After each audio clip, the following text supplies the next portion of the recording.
നാളെ പരലോകത്ത് നീ നിൽക്കുന്ന രംഗമെന്ന് ആലോചിക്കണേ എന്ന് ബഹുമാനപ്പെട്ട ഇമാം ശാഫിഈ റളിയല്ലാഹു അൻഹു പറയുകയാണ്. നീ നാളെ മഹ്ശറയിൽ വസ്ത്രമില്ലാതെ ചെമ്പു പഴുത്ത തറയിൽ നിന്നുകൊണ്ട് അല്ലാഹു റബ്ബുൽ ഇസ്സത്തിന്റെ മുമ്പിൽ കൈ ഉയർത്തി പൊട്ടിക്കരഞ്ഞ് നിലവിളിക്കുന്ന ഭയാനകരമായ രംഗത്തെക്കുറിച്ച് നീ ഒന്നും മനസ്സുകൊണ്ട് ചിത്രീകരിച്ചു നോക്കണേ എന്ന് പറയുകയാണ്. ബഹുമാനപ്പെട്ട ഗസാലി ഇമാം റളിയല്ലാഹു അൻഹു പറയുകയാണ്, വഹ്ലുർ ഫീ ഖൽബിക സൂറത്തക വഅന്ത വാഖിഫുൻ ആരിയൻ മുതഗയ്യിറൻ ദലീലാ.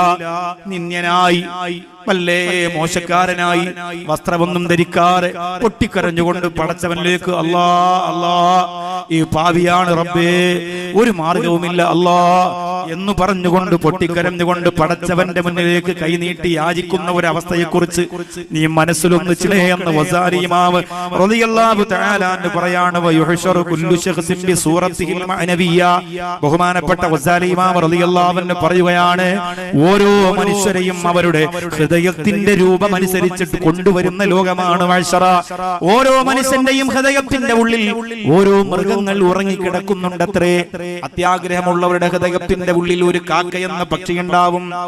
വികാരത്തിന്റെ അടിപ്പെട്ടുകൊണ്ട് വൈവാഹിക ജീവിതത്തിന് കളങ്കം വരുത്തിയിട്ട് ഉള്ളിൽ ജീവിക്കുന്നവർക്ക് വികാരം ഏറ്റവും കൂടുതൽ അല്ലാഹു കൊടുത്തിരിക്കുന്ന കോഴിയുടെ രൂപമാണത്രേ. കുരങ്ങന്റെയും കടുവയുടെയും പുലിയുടെയും നരിയുടെയും നായയുടെയും ഒക്കെ രൂപം നിന്റെ മനുഷ്യന്റെ ഹൃദയത്തിനകത്തുണ്ട്.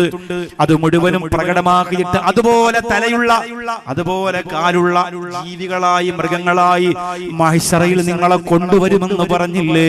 അതുകൊണ്ടാണ് മഹാനായ സൈനുദ്ദീൻ മഖ്ദൂം റളിയല്ലാഹു അൻഹു ദുആ ചെയ്തത്, അല്ലാഹുമ്മ അല്ലാഹുമ്മ അഹീനി ഇൻസാന വഅമിത്നി ഇൻസാന.